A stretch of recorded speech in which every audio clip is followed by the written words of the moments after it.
Bonjour, nous allons donc voir aujourd'hui comment redimensionner une photo pour la placer sur un site web, un blog ou bien l'envoyer en pièce jointe à un ami ou à la famille.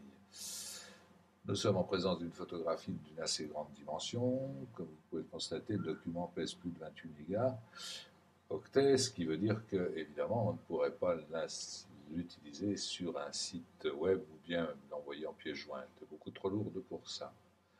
Nous allons donc commencer par la redimensionner en plaçant le curseur sur image puis en allant dans taille de l'image, de telle sorte que on va la passer à 600 pixels de largeur en conservant les proportions et en mettant les styles à l'échelle. Donc on coche ici les petites cases qui sont ici, ainsi que le rééchantillonnage. On va obtenir une image, comme vous le voyez, beaucoup plus petite.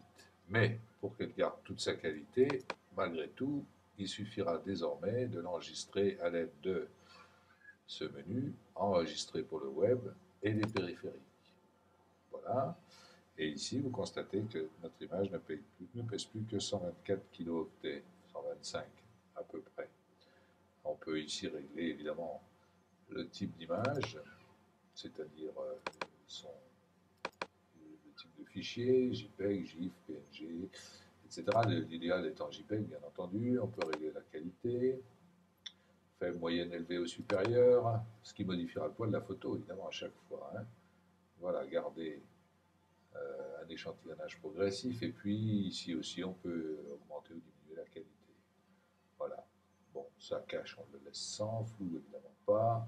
Et puis, il suffit de cliquer sur enregistrer désormais en donnant un titre à la photographie et l'enregistrer sur un fichier, dans un fichier sur votre ordinateur. Voilà, et vous aurez une photo qui sera disponible pour le web, un blog, un site, ou pour l'envoyer en pièce jointe à vos amis. Merci de votre attention et à bientôt.